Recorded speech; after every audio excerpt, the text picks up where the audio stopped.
Welcome back, everybody. I hope you had a lovely lunch and enjoyed the delicious vegan offerings we had. To begin, I would like to acknowledge the traditional owners of the lands on which we are privileged to be gathering here today. These are the lands of the Wurundjeri Woiwurrung and Bunurong Boonwurrung peoples of the Southeast Kulin Nation. And I'd like to pay my deepest respects to elders past, present and emerging of all the 500 First Nations who make up this continent that we call Australia. And I'd like to also acknowledge that their connection to these lands remains unsevered and their sovereignty remains unceded. So we're now going to be starting the Economic Justice and Degrowth session, Designing for Equity. My name is Sophie. I'm the Operations Manager for Kind Enterprises and Newkind Conference. We've got a bit of a different format for you for this afternoon session. We've actually got 3 different speakers who will all be giving their own talks. So we're going to start off with Dean Foley, who I'll introduce you to in a minute. He'll be speaking on the decolonisation of economic justice. We'll then have Dr. Katherine Trebeck speaking on new recipes for a new kind of economy. And then we'll have Dr. Sabrina Chakori speaking on degrowth, a tangible alternative. I also just want to say, now's a good time to use the Hoover app because we will be having a panel discussion after these 3 talks with Dr. Katherine Trebeck and Dr. Sabrina Chakori. So please, if you have any questions that come up whilst these talks are going on, all you need to do is go to the agenda section on the Hoover app, click on this session, and there's a specific tab for Q&A, and you can enter your own questions in that. And on the panel, I'll be monitoring that, and I'll pick a few from the list to ask our panelists. Okay, so let's get into it. So our first speaker is Dean Foley, who is the founder of Bara Yamal. Dean Foley is an internationally recognised expert of First Nations entrepreneurship.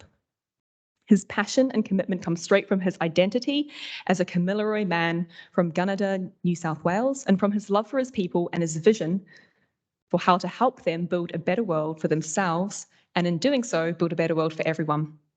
This vision is why he started his company, Bara Yamal, which is now known as being a leader in the world for First Nations entrepreneurship. His history of service to his community began when he served as a National Guard member and during his time in the Royal Australian Air Force. And he has continued to prioritise work that allows him to give back and make a real difference in people's lives. Through this, he learned valuable lessons in teamwork, problem solving, project management, and leadership from his time in service and from his educational and professional experiences, which allowed him to identify and target the best ways to give back to his community through successful business ventures and consultancy work. Congrats on the success of the event, 6 years running, and I'm sure the participants are getting a lot out of it. So yeah, decolonisation of economic justice. That's pretty much it. So this is a quick outline of what I'm going to talk about: decolonising the economy, Indigenous versus Western entrepreneurship, the main problems with Western management of Indigenous nations, and the United Nations Declaration of Indigenous People. So who am I? I think you talked myself up really well, so there's not much to add there, but yes, served 5 years in the Royal Australian Air Force and grew up in the Aboriginal community in Gunnedah, New South Wales. Also started Bara Yamal after leaving the Air Force. I wanted to learn how to run and grow businesses, thought it was very interesting, and during that time when I left and was learning about entrepreneurship, I went to organisations that were supposed to support Indigenous entrepreneurs, and to be honest, I thought they were kind of hopeless. And then I got invited to Australia's Health Startup Weekend through the University of Queensland Accelerator Program, iLab at the time. Went to that, thought it was pretty cool. Thought, why not do an Indigenous themed startup weekend, which there never was at the time through Techstars. So, a couple months later, with no event experience, we ran the world's first Indigenous themed startup weekend, which had around 100 people attend, at least on the first day.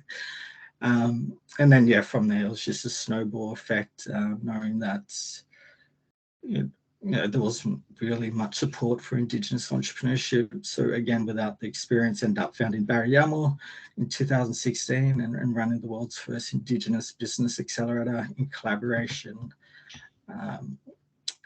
I can't remember them from the top of my head, but yeah, around the world's first Indigenous Business Accelerator with around about 5 Indigenous entrepreneurs, and kind of took off. From there, we've done a lot of things. I was even in Victoria, running Indigenous entrepreneurship programs. For example, we're working with the Wurundjeri mob on feasibility of native bush food. So I put together a first draft, and then I was able to get one of the big 4 accounting firms to reluctantly come on board for free and provide pro bono support to the Wurundjeri to take things to the next level. And I think they got funding out of that too. And yeah, we ran a few events there around Indigenous entrepreneurship. And at this moment, I'm focusing on the lottery, a charity fundraiser, to raise its money so we can start doing a lot more programs and create a bigger impact through Indigenous entrepreneurship. You can also read a whole bunch of articles, all right, because it's only 15 minutes, but I dive into it a bit more in the articles, all right, for NIT and on LinkedIn. So yeah, going to try and be Roadrunner, my spirit animal for this presentation, to quickly breeze through it, because I told Sophie I only wanted to have a chat for 15 minutes, partly because I'm ADHD. But when I started doing the presentation, just before I jumped on, I'm like, holy crap, there's heaps of stuff I want to talk about. So you're just going to breeze through it. Sophie, feel free to jump in, any questions, or just virtually slap me if I'm just talking too much. So yeah, decolonising the economy. It isn't a new idea. It's been on the tables for a long time. A lot of Indigenous people obviously, care about their sovereignty and everything that's happened, and they don't want to give that up. But it hasn't yet made it into reality fully for Indigenous people. And so yeah, the decolonisation process of Indigenous economy is a process that will allow for the restoration of Indigenous relationships to the land and its resources. And the economic system will be based on values such as self-determination, not being micromanaged by the government, sustainability for the environment, community, social sustainability, etc. And will allow for First Nations, relationship with non-Indigenous people, which will be mutually respectful, more without First Nations rights being taken advantage of or dismissed. So United Nations have been doing a lot of decolonized work since it was founded in 1945.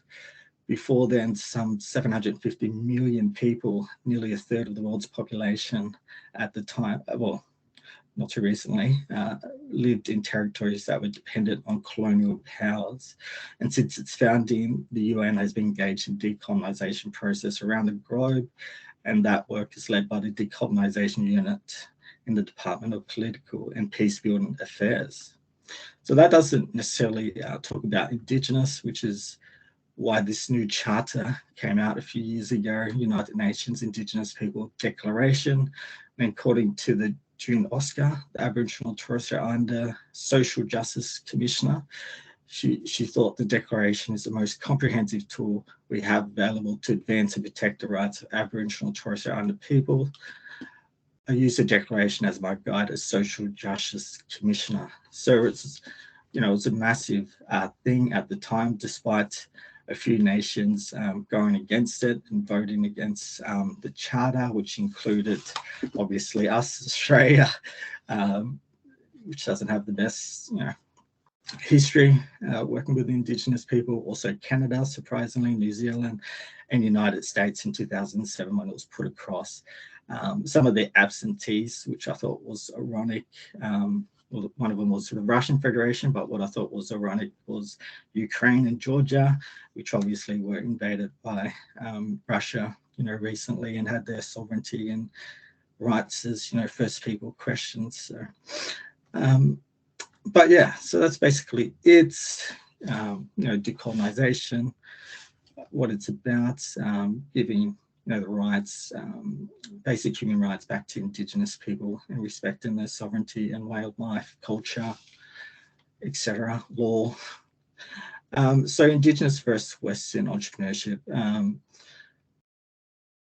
It's been around for a while. Indigenous people have been around for a while.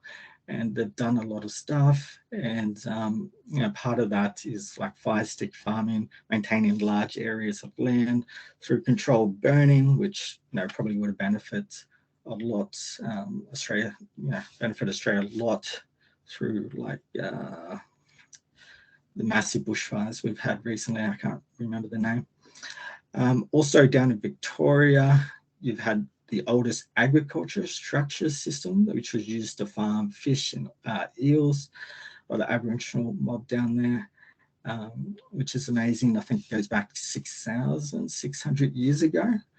So, we didn't invent the wheel. There's a few racists and bigots, and I'm sure none of them are at this conference, but they always troll saying, yeah, but Indigenous people have been around for so long, and they didn't even invent the wheel. Yeah, we didn't invent the wheel, but we did invent, the oldest agriculture structure in the world to farm fish and eels. And and Europeans didn't invent it themselves. The first wheels which were used to port pottery was founded in 4,200, 4,000 BC, which is in modern day Iraq and a few other nations around that area. So it was actually, the wheel was invented by the East technically. So so obviously there's a lot of differences between the West, the Western world and the Eastern world and Asia and that kind of stuff, which a lot of you people probably traveled and probably know about. So it isn't too far out of this world to consider that there's actual differences between Indigenous and the colonial powers at bay, which are quite a lot. For Indigenous people who are more generally speaking more community focus, where again generally speaking in Western countries it's more individual, and even in Eastern countries I think there's a bigger focus on family and family well-being. We're a bit self-centered in Western nations, if I can be quite frank. So there are differences. There's a lot of research around it, specifically cultural academic research and that kind of stuff, which I've looked at, and also done quantitative and qualitative research of my own, and basically, broke down those cultural differences and how that would show up in the business operations. So yeah, we've done a fair bit of work and differentiating Indigenous versus Western entrepreneurship based on cultural differences. And this is from Miles Richard, who was the president of the council, of Haida Nation in Canada. And he said, you've still got to build entrepreneurs, your community, corporations, and your nation's initiative in a way that reflects who we are. So again, it's not making this stuff up. There are differences, and Indigenous people, around the world feel that and respect it. And at the moment, I don't think that's being incorporated in Australia. It's still very, forcing, I guess, Indigenous people to act a certain way instead of focusing on supporting, their self-determination rights as per the United Nations and general human basic, needs and rights. So the problem with Western management, in my opinion, well, it's not my opinion, but Close the Gap target's been going for donkey ages now, at least over 10 years, and they haven't really made a difference per se with most of the targets to close the disparity gaps between Indigenous and non-Indigenous people. So the system is obviously flawed, and definition of insanity is doing the same thing over and over again and expecting different results, which it's can be a common thing with governments, not just Indigenous affairs. Obviously, important part to that is in the United Nations Declaration of the Rights of Indigenous People, which does, promote, self-governance of Indigenous people. And I've also ran different polls and, speaking to a lot of people about what they think are the problems with Western management and control of Indigenous funding specifically. And you had from unrealistic expectations. I thought like racial discrimination would be up there, but unrealistic expectations was the top one, and then discrimination, and then unsafe cultural practices, and then micromanagement was the last one, around 20%. But the first one, unrealistic expectations, I guess, with Indigenous affairs, they might employ Indigenous people, but it's still government controlled and run, despite the claims of Indigenous ownership. And yeah, they just don't have, I guess, the best insight of Indigenous Aboriginal communities, how to support them. And that shows when they, reach out to the respective community to help them. And, the community might be saying, we need this, and then the government would do something else, or again, have those unrealistic expectations. I know I felt that when I had a government grant, and they'll basically tell me like there was, millions of, not millions, but massive exaggeration, like there was tons of Indigenous entrepreneurs running around. I'm like, yeah, it's growing. The industry is growing, Indigenous entrepreneurship is growing, but there's not that many people. So I recommended, with a small batch of numbers to focus on Indigenous entrepreneurs to support, but they basically wouldn't give me the contract unless I said, extended the numbers, basically doubled, tripled the numbers of Indigenous entrepreneurs I would support over the lifetime of that government contract. So, unrealistic expectations is a big one, because it, puts a lot of pressure on Indigenous people who know what they're doing, know the market, know the community, but then, getting told to do something else by the government. So that's why I started the lottery too, trying to stay away, from government funding. Although, government funding, if you want to make a lot of money, that's in the Indigenous space, that's where you would normally go for sure. But then you look at the Indigenous funding, and then you dig a bit deeper, and actually the money is going to mostly, non-Indigenous organisations and back into the government coffers, into their own departments. For example, New South Wales Government Indigenous Expenditure Report, they had $1 billion, around about $1 billion that they were supposedly investing into Indigenous people, to help Indigenous people, which worked out to be around about 3,700 for the population of Indigenous population of New South Wales, around 230,000 people. But most of that, $1 billion, 676.7 million went back into the government coffers, and who knows where that money went after that.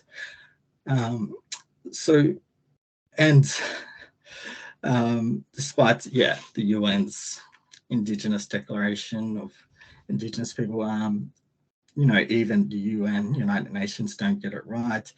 They put together a massive fund, like billions of dollars, and what the findings show that only 7% of funding went directly to Indigenous and community organisations, despite the protection they provide to forests and other ecosystems, and how the United Nations always talks up Indigenous people, how they're one of the largest conservatives around the world, but when it comes to giving them funding, kind of like the Australian government, all the money goes to these what I call the middlemen. They like to position themselves, where the money is, in between the money and the Indigenous communities. And, once the money that makes it into the Aboriginal communities is very little from where it started off. And also another problem with Western management is extreme capitalism from a few wealthy people who have been able to use their money to lobby the government to the extreme, where they pay little to no tax and start their own charities and that kind of stuff. We had the top 10 billionaires, wealthiest people in the world, had more wealth than the bottom 40-50%, which is crazy. Okay, so another problem with Western management is what I call blackwashing, which is like greenwashing.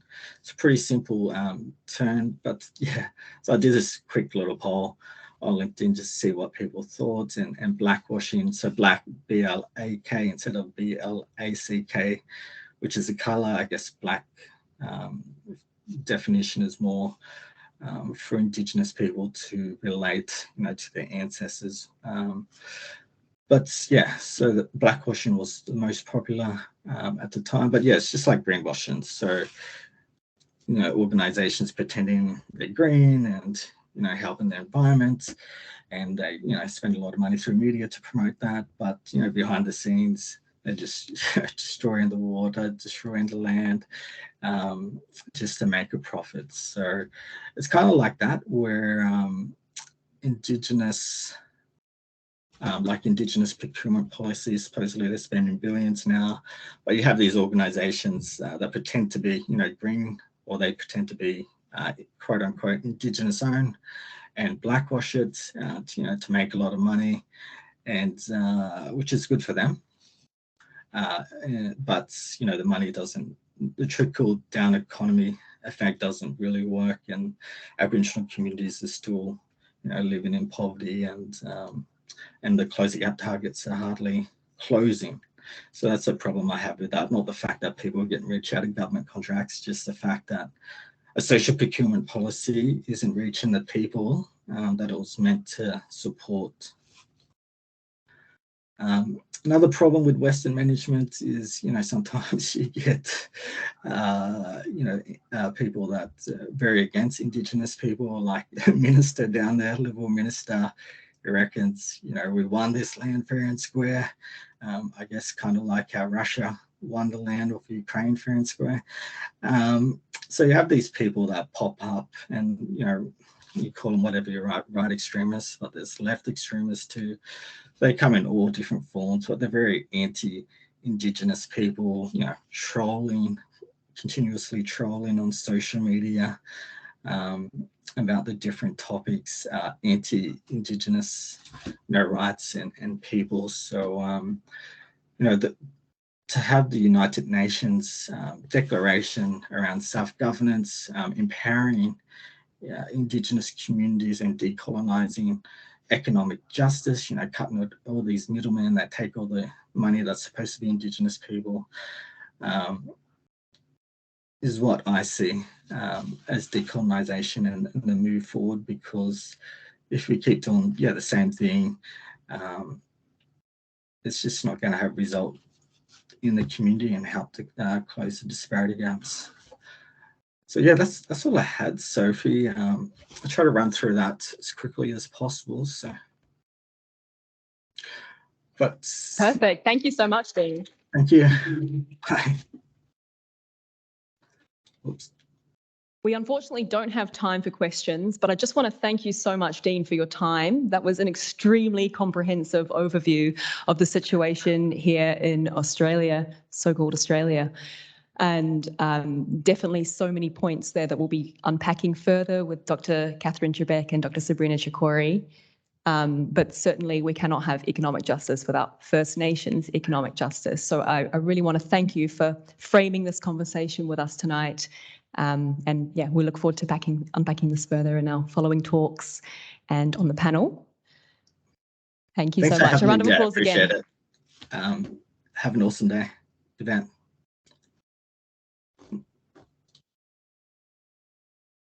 Okay, so next up, I would like to invite Dr. Katherine Trebeck to come up and do her talk.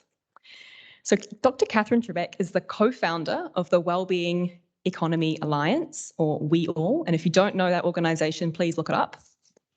Katherine is an advocate for economic change with roles including writer-in-residence at the University of Edinburgh and a strategic advisor for the Centre for Policy Development. She co-founded the Wellbeing Economy Alliance and We All Scotland and instigated the Wellbeing Economy Governments Partnership.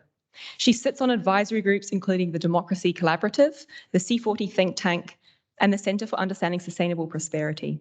Her most recent book with Jeremy Williams in 2019 is The Economics of Arrival, and her major report, being Bold, Budgeting for Children's Wellbeing, was launched in March 2021.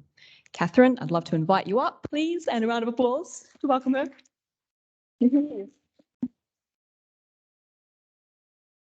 Hi, everyone. I think you should all have a massive pat on the back because you're the people who have showed up after lunch on a Monday to talk about economics. So good on you.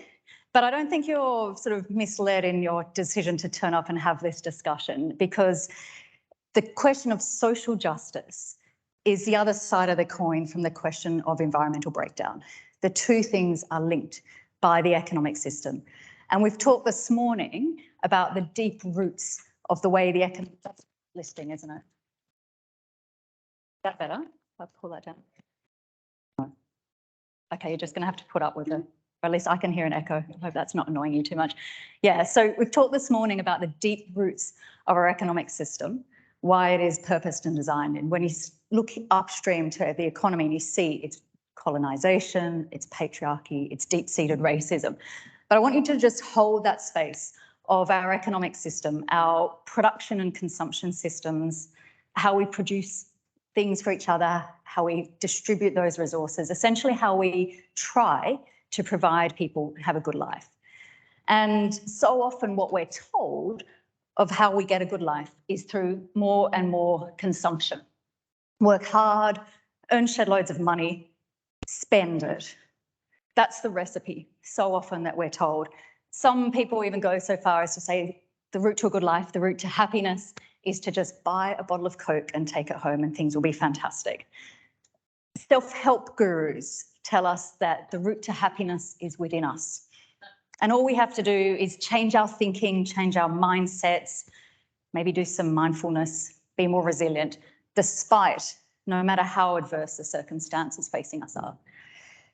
And then happiness magazines, and this is one that I sneakily took a photo of the table of contents in my local newsagent back in Glasgow where I used to live.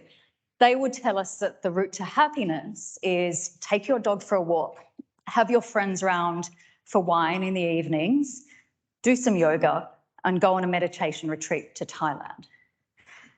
All very well, except if you are 1 in 6 people in Australia who are below the poverty line, you're not going to be able to afford to go to a yoga retreat in Thailand. If your landlord has just jacked up your rent, taking your dog for a walk is going to be the last thing on your mind. If you're being evacuated from your home because of floods, doing a bit of meditation is going to be a bit of an inconvenience. And so what we need to do is ask ourselves bigger questions about how we ensure that everyone has a quality of life. And the problem is that the recipes we've grasped for, we've reached for as society so far have patently failed to deliver what I think is the ultimate 21st century challenge. And this, I promise you, this is the only chart I'm going to show because you've got an academic following me who's going to give you all the granularity. I'm going to stay big picture, I promise. Go back to the cartoons in a minute. But this research here has been conducted by ecological economists at the University of Leeds. And what they did is they looked around the world for an economic system at the country level, so ignoring in-country inequality, so hold that because that's fundamental. But they looked around the world and they said, can we find an economy that delivers on average for its citizens without putting undue pressure on the planet? Seems like a pretty natural question, pretty important question to ask of our economic systems. And what they found is that no country nails it. If we saw them, you'd see them in the top, what's that, right-hand corner there. But what we see is GDP-rich countries like Australia, on average, so this is parking all the internal inequalities, on average, deliver okay for citizens, but they put huge pressure on their biosphere. And then other countries down here tread lightly on the planet, but they don't lift their citizens above a social foundation. And so we're collectively failing to deliver for people within respect of the planet. And so what we're offered in response to that failure of that 21st century question is more economic growth. And we had Ronald Reagan telling us that there is no limits to growth because there is no limits to human ingenuity and wonder. It's assumed that we just have more economic growth. That'll be an automatic read across to reduce poverty, reduce inequality, and it'll be fine for the environment because we'll be able to pay for all the fancy technologies to undo the damage that we're putting on the planet. So that's one of the responses that we get. But of course, all that damage to the planet costs money to spend on.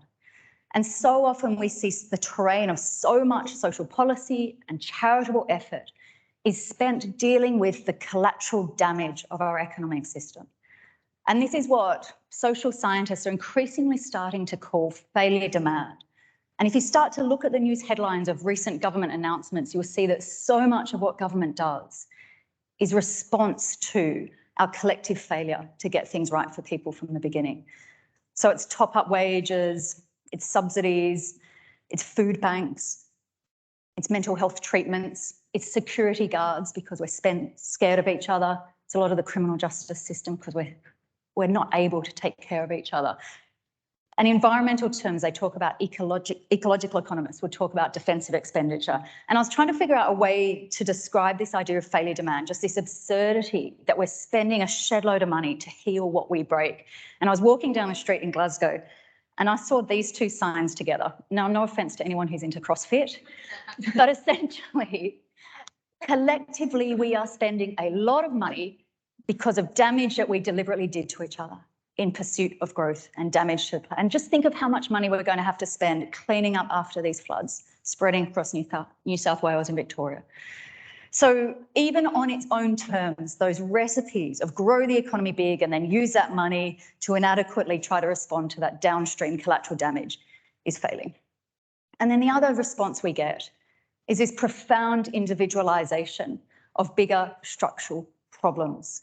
The onus of change is put on the individual to toughen up, to be more resilient, to be more employable, to change your thinking, and not enough attention is looking at the decisions that are taken beyond the individual control. So what can we have instead?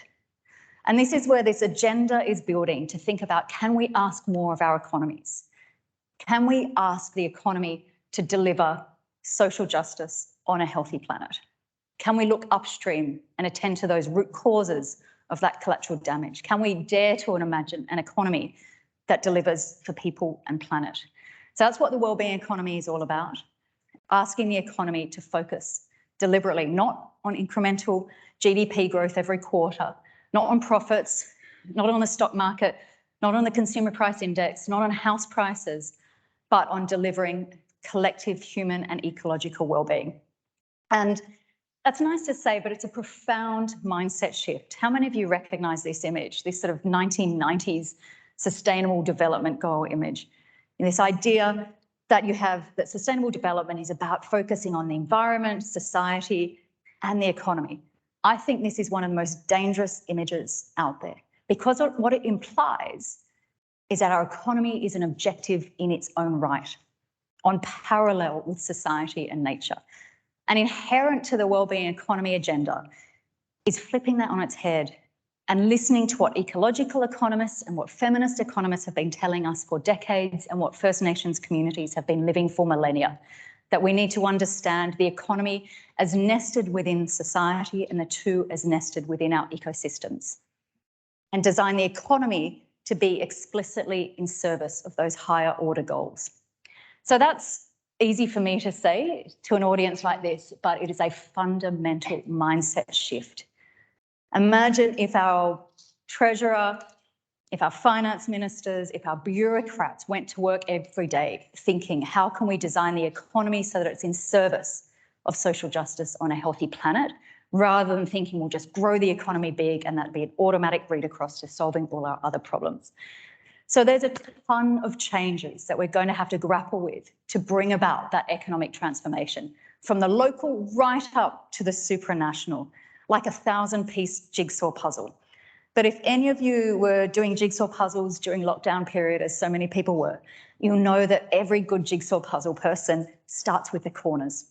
So I get my head around all the changes that we need to bring about that sort of economic transformation by thinking about the four corners of this wellbeing economy jigsaw puzzle.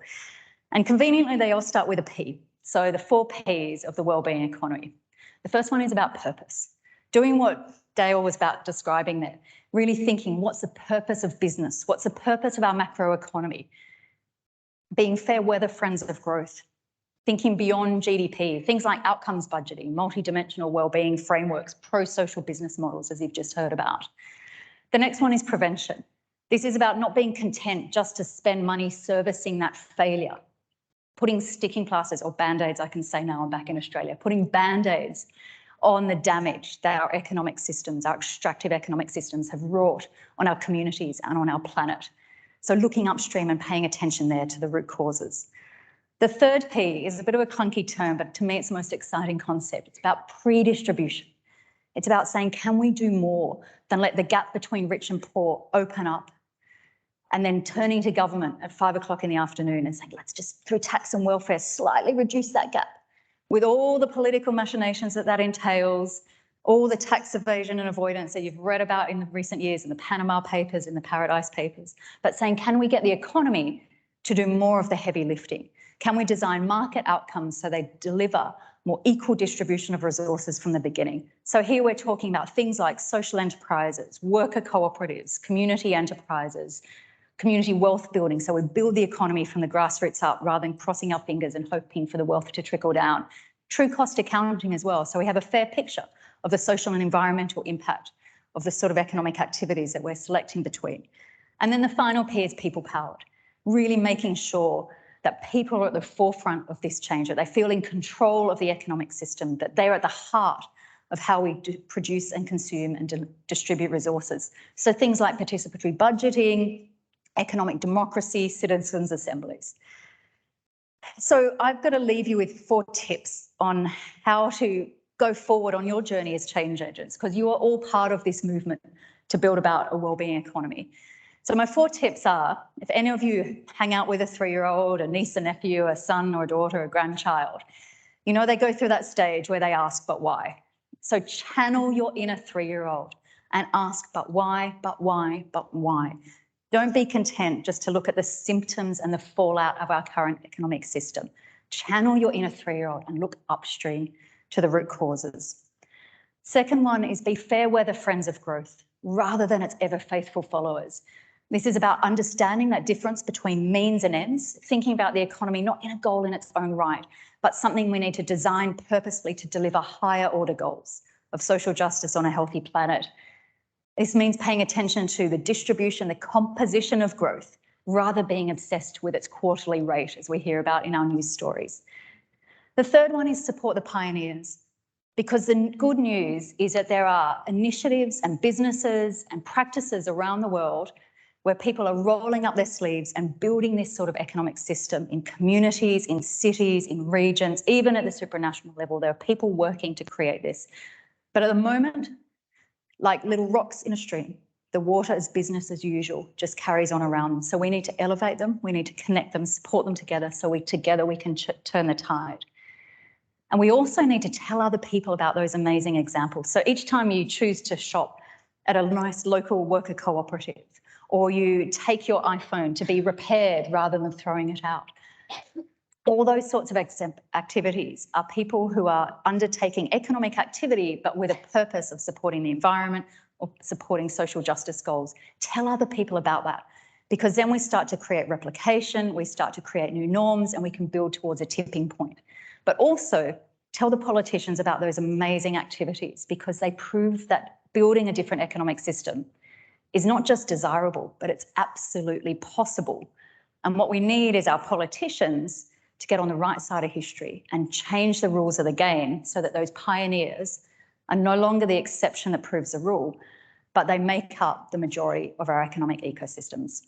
And then finally, just stay active, keep going on this. And I want to leave you with this beautiful quote from Schumacher, who said, can we rely on enough people turning it around in enough time to save the modern world? Now, he was writing in the 70s, but now when we're talking about headlong to a code red for humanity, he could be writing now.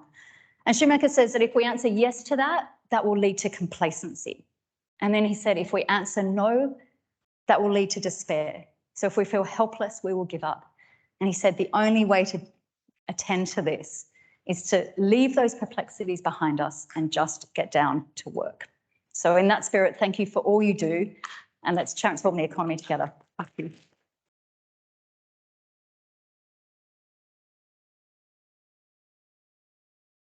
Thank you so much, Katherine. That was really inspirational, and I love how you've set the tone for an economy whose purpose is to achieve social and environmental justice, and to really be that bridge between the two. So thank you very much for setting the scene. We're now going to have Dr. Sabrina Chakori speak specifically to degrowth. So Dr. Sabrina Chakori is a founder of the Brisbane Tool Library and the co-founder of the Degrowth Journal. But she is also currently working at CSIRO, and her current research focuses on the complex social, economic and ecological interaction that can influence a socially just and ecologically sustainable transition in Australia. So she's really at the front lines here. Sabrina is also the course coordinator at the University of Queensland, and she's teaching e-technology applications in food systems. And she's also done her PhD in exploring packaged food reduction in food systems. And her work provided a repositioning of the socio-materiality of food packaging, politicizing packaged food, and highlighting the need to pursue degrowth strategies to increase the sustainability of food systems. She's also been advocating for a more sustainable society and leading numerous collaborations in various countries across Europe, Kenya, Ecuador, Mexico, and Australia, including an initiative with Queensland's Environment Minister to introduce the law banning single-use plastics. To translate into practice her knowledge and vision in 2017 was when she founded the Brisbane Tool Library, which is a social enterprise that encourages people to borrow tools, camping gear and other equipment. And this community-driven circular economy model reduces productivism and consumerism. And the Brisbane Tool Library is Australia's first and only library of things to be located within a public library, which is the State Library of Queensland. And as I said as well, Sabrina co-founded the Degrowth Journal, which is an academic journal supporting the science and the decommodification of knowledge. She's a Post-Growth Institute Fellow, winner of the 2020 Create Change 7 News Young Achiever Award, and recipient of the Emerging Female Leader Bursary from the National Council of Women of Queensland. She's a multi-award winning social entrepreneur, researcher, and educator invested in systemic change. We're definitely in good company here. Sabrina, I'd like to invite you to come up on stage.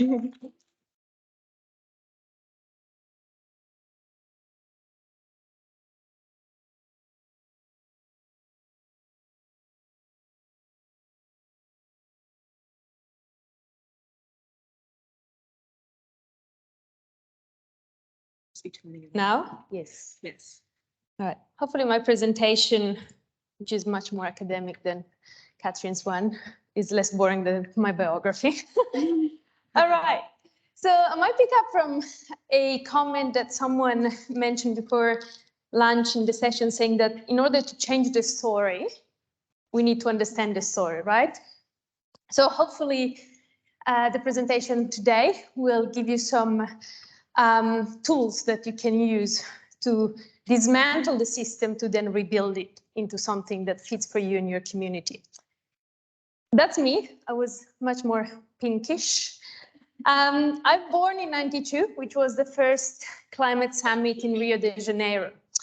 Why I say that is we always think about environmental degradation, and we always have this narrative that we have to do it for future generations. But I have inherited this sick planet. I am that future generation. So that narrative of postponing the problems is just a way to keep business as usual going. So I'm born into this crisis. And as Irfan said this morning, I'd rather be doing something else than talking about capitalism after lunch. So because I know that we are a bit in an echo chamber, and if you're here today, you're very aware of the social and ecological crisis. I won't go through any of the data that shows, the level of environmental degradation, greenhouse gases accumulation, inequality, impacts. Any study you look at, from planet's boundaries analysis to ecological footprint, they all converge towards a very catastrophic situation. A little bit about myself. I started very young being active, I guess. And, I fought against deforestation, against plastic production and, waste management, etc. And I arrived in my 20s where I couldn't choose anymore which fight to battle for, right? Gender violence, refugees situation were equally important than ocean degradation and deforestation. So I had to step back and try to think about what was the root cause linking all these problems. I didn't want to prioritize one area rather than the other. I wanted to tackle the root, that upstream problem that Katherine was mentioning, in order to have a broader impact on all the social and ecological issues. And here we get into the academic part. And again, I don't expect you to read all of this, but if you do want these references or slides afterward, I'm happy to share them. So there's a global agreement that we live in the Anthropocene, which is the era where human-induced activities are leading to these environmental damages. All good, all these quotes have been taken from the IPCC, the UN climate reports. And again, the word Anthropocene comes over and over. And finally, because that wasn't given for granted, we agree that human-induced activities have an impact. But I want to push you even further. Some scholars will talk about the Capitalocene, because the word Anthropocene means that humans across the planet have the same impact, that an Australian citizen has the same impact as an indigenous in the Amazon forest. It assumes that we are not organized in specific socioeconomic forms, but we are. And so the Capitalocene points out that we live in the era of capital, and capital for capital accumulation is leading to the exploitation of labor and the environment. And I will push you even further. Some body of literature will talk about the Necrocene, and is the age of death and extinction as a result of capitalist accumulation. The Necrocene points out that capitalism is a mechanism of self-destruction. By reproducing productivity, is destroying everything else on its way. So is the reciprocal transmutation of life into death and death into capital. And I do want you to remember one of these words, because when we come into the conversation and we talk about the Capitalocene, we are shifting the conversation, pointing out at the system in place. And I will stick with the Capitalocene as a term. In the Capitalocene, we still measure economic prosperity in terms of GDP, especially now, post-pandemic, post-COVID pandemic. We hear that we are in a crisis, GDP is not growing enough.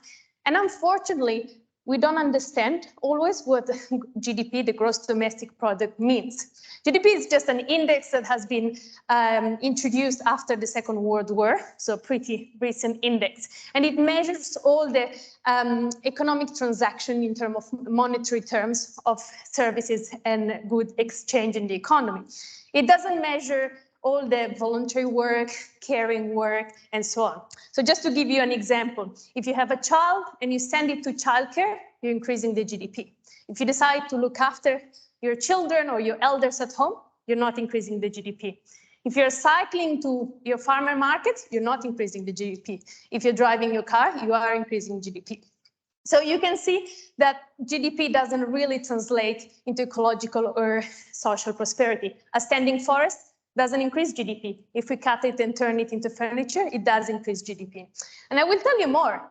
We hear that we are in a crisis and GDP is not growing enough. If you do want to grow your economy, accidents grow GDP. So you can go out today and contribute to the economy. Obesity, health issues, they're all activities that they do increase GDP and economic growth. So if you really want to follow that agenda, those are the kind of activities. Cleaning up after pollution and polluting in first place does increase GDP. So when we understand how the economy is measured and organized, we can start opening up a different conversation. The other problem with economic growth is that no matter how many resources we consume, we never seem to have enough. Capitalism is based on structures of scarcity. There is not enough to it. It's always capital looking to expand into more capital. And we have to keep in mind that even if they tell us this idea of an infinite economic growth, human need might be actually finite. We live in a socially constructed society where we're led to think that our needs are infinite. For example, plastic is a material that is actually very durable.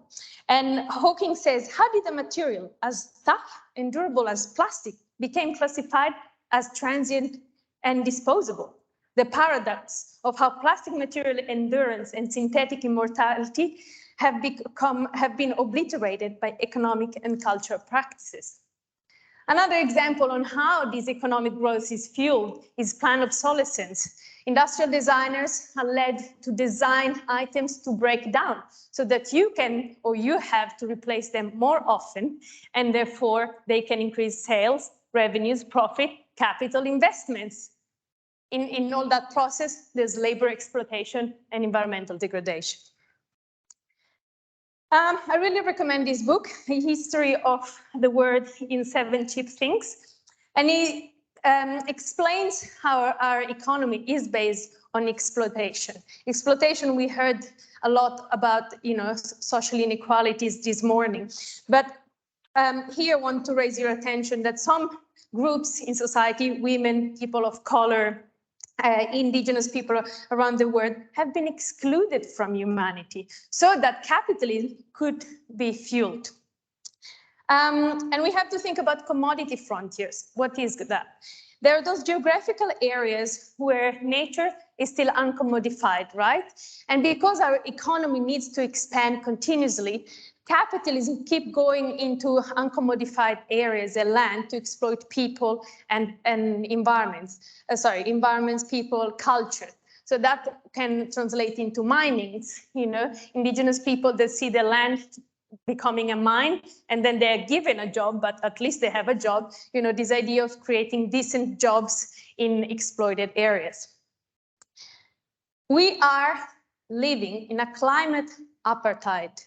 And I don't use the word, I didn't use it first, the literature did, but I don't use the word lightly. We are in an apartheid, and it has been studied as a process of violence against people and that perpetuates this dominant system between global north and global south, between country and urban areas, and in other ways within countries. We live in a climate apartheid in 2 senses. And one is that the people producing most of the environmental degradation are not the one receiving it, right?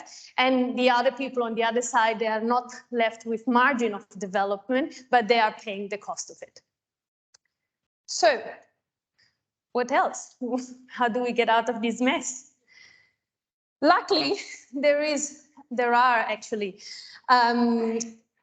many body of literature that point out that potential solution, but they remain still taboo into mainstream arenas.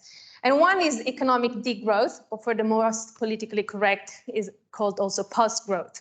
So degrowth is a voluntary and equitable downscaling of the economy toward a sustainable, just, and participatory steady-state society. A planned contraction of the energy and resource demands of the overgrown economies for social justice, ecological viability, and for human flourishing beyond consumerism and productivism. So this second part is of Samuel Alexander, which is a great degrowth scholar based here in Melbourne. So first of all I'm talking about here is about global north countries, because we have to clean up our mess, and it's not up to me for sure or us to say what they can or not global south countries, okay? The main idea of degrowth is how do we build a thriving society within planet boundaries. And that is not subjective. We have a limited capacity, we have planet boundaries, but that we can't change, but we can change the economy that fits into it. Again, there's more and more literature coming out in the degrowth space, in academic journals, as well as books. And I had to pick few pathways to suggest today. So the first one is I would like you to go out from today's session repoliticizing sustainability. Sustainability used to be a term that used to be antagonist to business as usual, to the capitalist system, but it has been co-opted into green growth or green capitalism, or that greenwashing and blackwashing that we just heard before, right? So we need to stand on our feet and point out what is sustainable and what isn't. And I put there the SDGs because the infiltration and co-option of the economic growth system is everywhere. Alongside some great goals, the SDG have number 8 is an economic growth goal. Again, as Katherine said, we have to understand the end goals, the means, the processes. And I never use the SDGs because the number 8 would basically offset everything else. Again, responsible consumption and production, number 12, it doesn't state that we need to reduce in absolute term both these activities. Second, we need to measure what matters, which means social and ecological prosperity. We need to change our system of national accounts, and we can discuss that later in the panel because Dr. Katherine Trebeck is actually an expert in there. But there are different indices, these different frameworks that could be adopted to prioritize social and ecological well-being rather than profit and growth. We have to clarify what a relative decoupling and absolute decoupling is. So in that co-option of what sustainability is, techno-optimists, they're saying to us that we can continue business as usual. We just have to invest in cleaner technologies, in most efficient technologies, right? And that's what is called relative decoupling. It means that we just need to produce more efficiently the same products, right? But hear me here. Capitalism has never been against producing more efficiently something. Actually, with less resources, less inputs, they can increase the profit and expand production. So the risk with relative decoupling is that even if we produce more efficiently with better technologies, if the goal remains infinite growth, the environmental gains will be offset by increased production. And in fact, all data shows that relative decoupling is not happening. So we have to shift that conversation towards absolute decoupling. What can we actually reduce in absolute terms? And yes, so degrowth pushes us to think about voluntary frugality and simplicity, need-oriented production, need-based consumption, and that comes obviously with a change in value.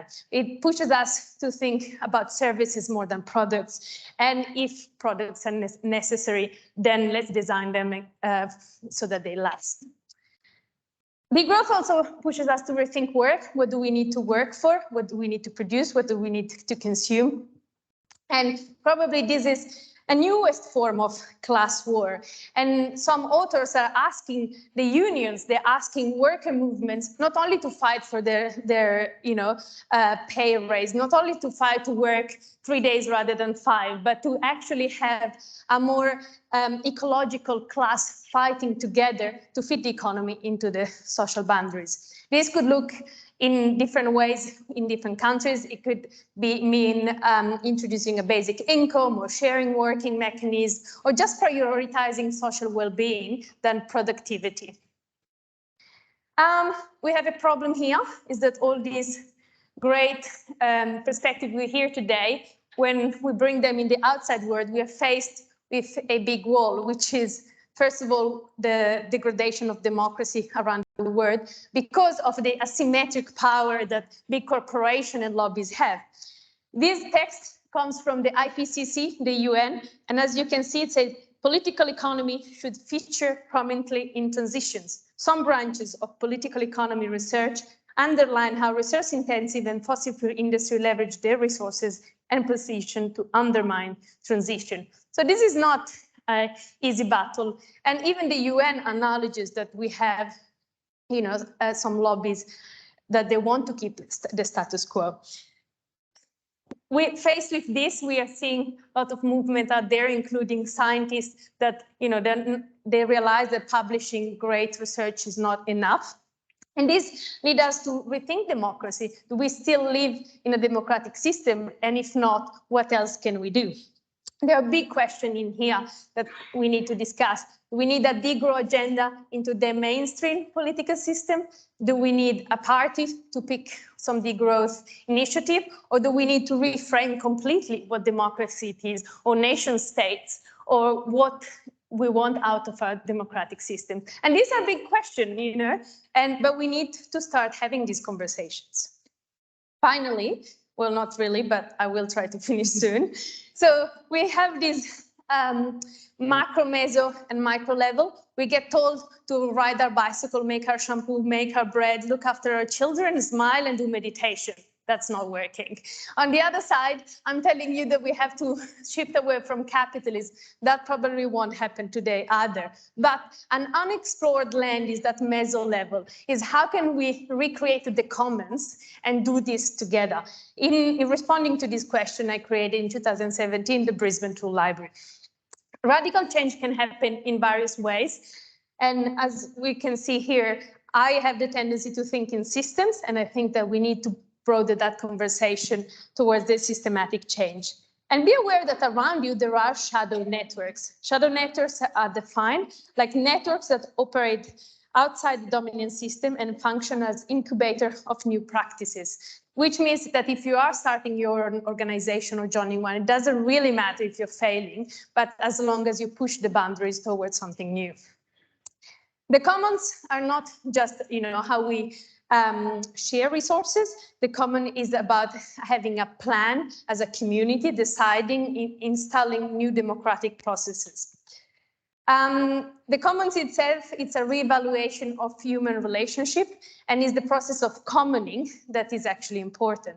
And just on that absolute decoupling, people at the tool library, they can borrow tools, they can borrow other things. And wonder what?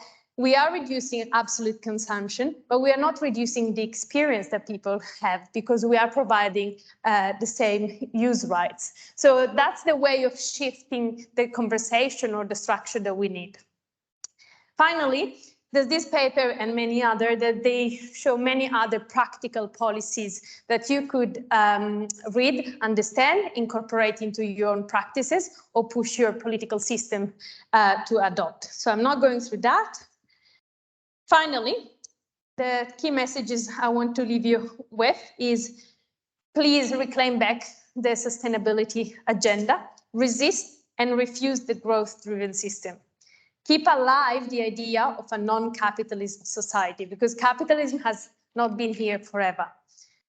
Second, acknowledge that you can't do it alone. You can't do it with your own companies. You can't do it with your own startup or social enterprise. We have to, like it or not, collaborate on this.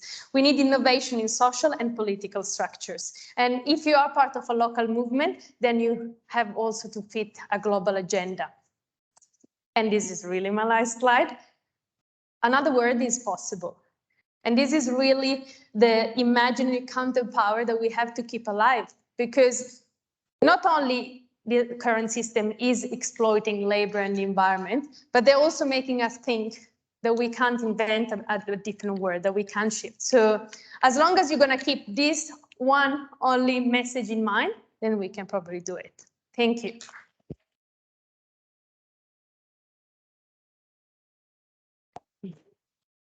Wow, incredible. Thank you so much, Sabrina. That was extremely comprehensive as well. Should we get onto the panel and unpack a few things? We don't have heaps of time, but if anyone has any questions, please feel free to pop them in Hoover. I'll keep checking my phone as we go through and get into it.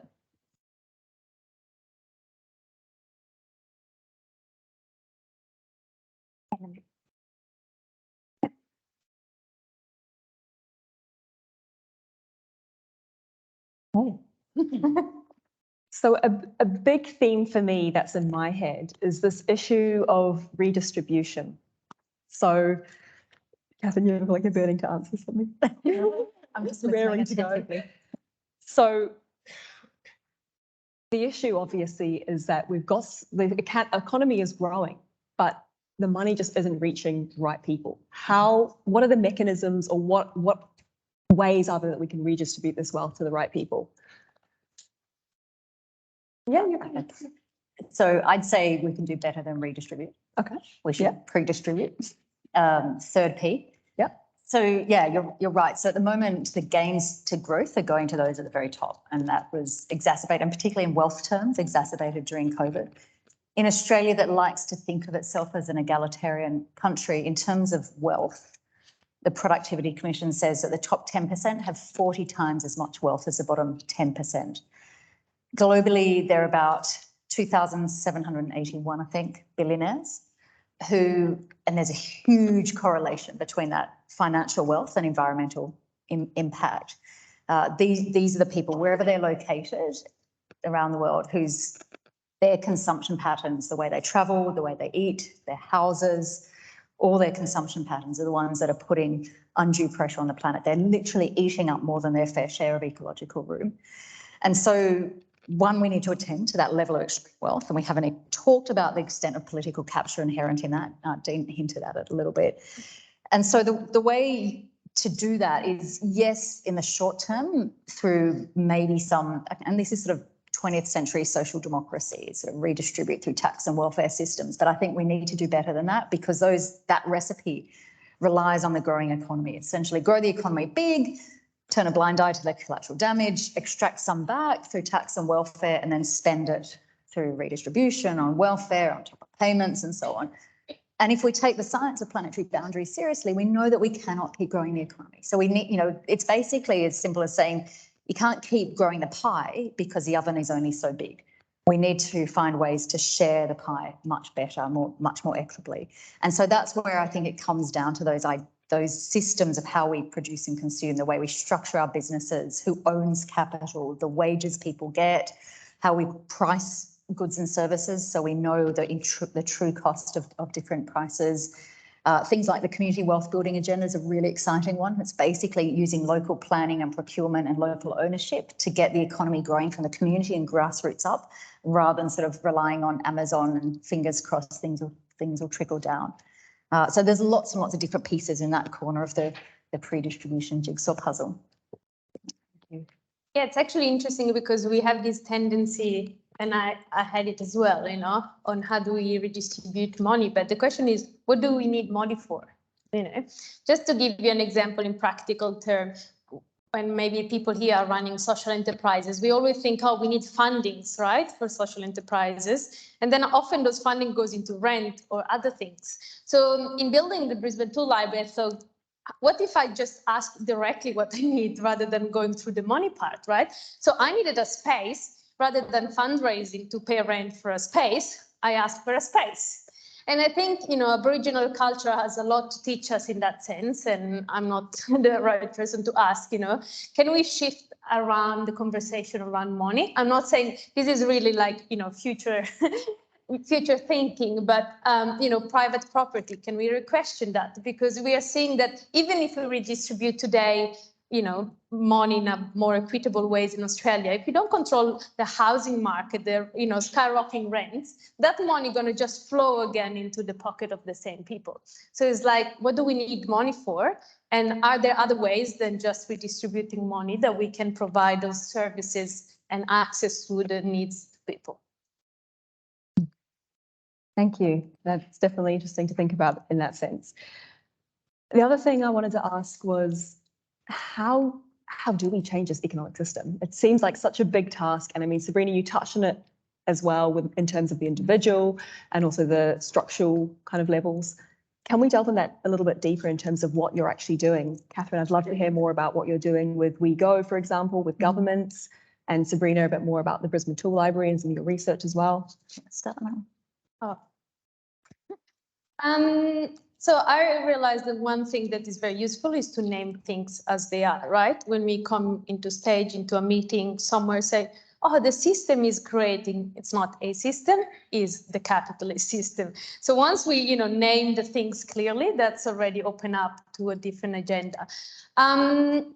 Yes, with the 2 library, what we realized, it was these things of recreating the commons, right? Which is a very weird idea because we hate each other. We can't even date each other anymore. We need a phone to do it.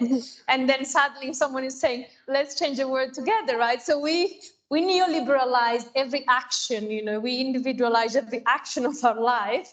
And then we are asked to do this together. But I think there's no cut short in there. We have to do it. And I had, and that with that, we have, to let go of our ego or our high expectation, especially when you are an entrepreneur and you want to, they push you to grow up and scale up and colonize the world, etc. Well, it doesn't work like this. So we've been up for 6 years now, and it's organic, and we have had like 50 volunteers active. No one is paid at the 2 library, which, has limitations. But yeah, we had to rebuild what is connection, what is true democratic management. What is anarchism, which is often used as a, a term that is negative and almost to point out a disorganized movement. But actually, anarchism is much more organized than one could think. So along this journey, I've been just exploring more and more radical thinking and radical action, and then try to implement it. So if we've done that in Brisbane with ECO across Australia, I guess everyone, can do it. So we all, the Wellbeing Economy Alliance, it's a global collaboration of all sorts of different organisations. It's essentially a multi-stakeholder group of people who have come together in all their different ways, with all their different contributions, all their different spheres of influence, but who are united by the sense that if we're going to have a fighting chance at dealing with the challenges facing the world today, we've got to deal with the way the economic system is structured, but they also want to collaborate with others to bring about that change. So there's well over, I think, 280 organisations now, from businesses to policymakers to networks to academics to activists, and they have monthly talks, they have monthly members meetings to support each other. There's local hubs bubbling up. So there's about 17 local hubs from Scotland to South Africa. There's WeGo, which you mentioned, Sophie. So WeGo is something we all instigated, and it's a group of governments. So it's called the Wellbeing Economy Governments Partnership. It's Scotland, New Zealand, Iceland, Wales, Finland and Canada. And these are all governments who recognise, I guess, the sort of questions we're talking about here, that in the 21st century, we can't measure success and national development purely through the prism of GDP, who want to learn from each other to put well-being into economic policy making, who want to go on that journey of continuous improvement. They're less explicit about this, but I think it's important that they are new heroes, new champions that show it's possible. Because if you look at global geopolitics, so many of the clubs, the entry ticket to clubs, the G7, the G20, the BRICS, the voting power, the UN, the World Bank, the IMF, is all how big is your GDP. And so you take off that lens and you put on the lens of delivering for people and planet, you start to see different countries emerge. So yeah, we've got 6 countries in WeGo at the moment. I'm hoping we can get one more quite soon, because then we can call it the We7 rather than the G7 and start to change the global conversation about what a truly successful country is. Awesome. So I'm hearing a lot that we really need a shift in culture away from competition and more towards collaboration. Are there any other norms and beliefs that we need to shift from that kind of underpin capitalism at the moment, that need to be spread throughout us on an individual level and culturally in society in order to get to this wellbeing economy? What are your thoughts on that? So I love that you've asked that, because it speaks to what Ephraim was saying at the beginning, that despite what economic textbooks tell us and despite what I guess political orthodoxy assumes, human beings are innately caring and competitive. And yeah, there's, I don't need to say this to Australians, there's a bit of competition there, but we have it within us to take care of each other. And when you look at sort of neuroscience and brain scans of what makes our brains light up, it's when we're collaborating with each other, when we're in nature, when our relationships are sound. And it's psychosis to be too lonely and to be too individualized. And yet in this society, in this GDP-rich country, 1 in 4 people are profoundly lonely, well over 1 in 3 young people are lonely. So no wonder we're seeing this sort of crisis of mental health, where Australians are one of the world's biggest users of antidepressants. And so what we have, I think, is not so much a need for a value shift, but what's happened is we've masked our innate true values because of the way our economic system has been designed and purposed. And so I think almost what we need to do is clear away that clutter and that economic system that's misaligned with what we really need, and re-elevate those ideas of creating mechanisms to cooperate, to take care of each other, to show solidarity, to work together through things like the tool library, and have our economic system in service of those goals rather than on top of and completely squashing what makes us innately human. Totally. Thank you. Sabrina, did you want to add anything? Yeah, quickly, just the idea of competition is very linked to the idea of scarcity. And that's another feature of capitalism. They create scarcity. So the question should be, how can we live in abundance? And we saw before the differences between Aboriginal and Western entrepreneurship, right? And I think we have all the responses. The oxymoron here is that we have all the responses in this land if we just listen to the Aboriginal people on how we can create that things on one side. And on the other side, we really have to think much bigger. We have to expand our thinking. I kept hearing, oh, it would be nice after COVID if we could just work 4 days a week, instead of 5. 4 days. We're not fighting until our 80s for 1 day less. What about reducing work in general? What about not working? What about creating new jobs that are meaningful so that we don't feel that burden, right? There's a really nice podcast called Upstreams, and it says you don't hate Mondays, you hate capitalism, right? So we really need to shift our paradigm and think bigger. Awesome.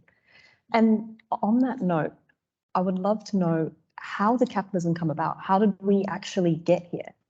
Because in order to fix it as well, we also need to understand.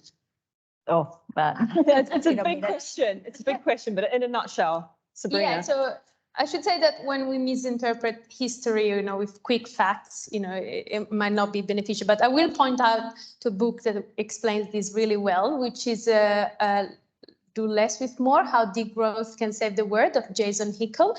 And it shows how, we have often these jumps in histories because we get taught what we get taught in, Western school systems. We have this idea that we went, from feudalism and, that kind of domination and to capitalism, and capitalism saved us. And he shows that in between periods, we had moment where the common existed, right? And then there has been an enclosure of the commons, because otherwise, as he points out, it doesn't make sense that we went from a very, dominant system to another dominant system. Why would the ruling class, just change, So at a certain point in between these historic events, we had the commons, we had peasants producing for the communities and for their needs and not for capital. So I really invite you to, he's an anthropologist, Jason Hickel, so he could probably run you through the history better than myself. Fantastic, thank you. I'm just going to jump into Hoover now. The top voted question is, how can venture capitalists be better allies? There is less than 1% of POC founders globally that receive investment. It's even lower, 0.03% women of colour founders receive investment in Australia. Any thoughts? Well, so, it's essentially about injecting the basic start funding to the sort of enterprises that we need more of. And I think there's tentative steps towards that. If you think of the financial system almost like the plumbing, or maybe more politely, the energy into the sort of economic activities that we need more of to create the sort of economic ecosystems that we need, then we've got to almost think about what sort of businesses do we want operating? Do we want businesses that are inherently extractive, or do we want ones where leadership are people of colour, women, First Nations communities? And so I think it's just about as basic as being more deliberate in those choices. People with those financial resources enabled to make those decisions where that money flows are incredibly, incredibly powerful, because these decisions so often happen behind closed doors, and they start to bend the makeup of the economy and then all the outputs and outcomes that flow from that. And so having those conversations around what do we need to nurture, what sort of businesses do we want to receive that funding is vital. And there are a couple of good examples. There's the ESG world, and it's fraught and contested, and the definitions and the allegations, quite rightly, of greenwashing or wellbeing washing and so on are quite right. But there are some of the more cutting edge, bold thinkers in the ESG movement are starting to say we need to go beyond quarters and how we judge the success of a firm. They're even saying, how do we go beyond financial returns? And I think that conversation could be game changing, because at the moment, when you have people who have enough wealth to be a venture capitalist, but you still want financial returns, we're essentially adding to economic inequality. And I haven't seen any ESG solution that's got an answer to that yet, unless we're really starting to say the returns are not financial. They are about, it's Tim Jackson, one of my intellectual heroes, talks about we need to see investment as commitment to the sort of economic activities that we need in the 21st century, rather than a route to rent seek and get more financial wealth for yourself. Yeah, just add quickly. Yeah, I don't think even venture capitalists should exist. And the idea being, even when they invest in something, they want a return, and the only way to have that return is you're cutting through, wages or some resources. You might produce your clothes in a global south country rather than here, because you have to get that 5% return. So I think that we need to look at alternative banking systems that a lot of African countries and indigenous population have. And I will again invite you to go on the Post-Growth Institute website, because it describes some alternative banking system, which means, like, for example, groups of communities of women coming together, everyone putting, some resources on the table. One member of that group then can go and, use that resource in terms of money or other things. And then, the wealth is kept within the community. So yeah, just we personally refused any investment in the tool library, and so because we wanted to be not-for-profit. Don't get me wrong, not-for-profit doesn't mean volunteering for life. We have to find business models that they create revenue, they create wages, they provide for the people that make the economic activity, but that doesn't mean that a surplus should remain there and that surplus should go into the pocket of someone rather than someone else. And the best one of the best, most cutting edge thinkers on that space is another colleague of yours, the Post-Growth Institute, an amazing woman called Jennifer Hinton, who's just finished her PhD looking at the not-for-profit business model and how that sort of profit motive in and of itself leads to quite destructive choices being made by firms. So she's got a great website and she's amazing. Awesome. Right, well, we're at time at the moment, so unfortunately we've got to cut it off here. But I just want to give you a massive round of applause. Thank you so much. You've shared so much with us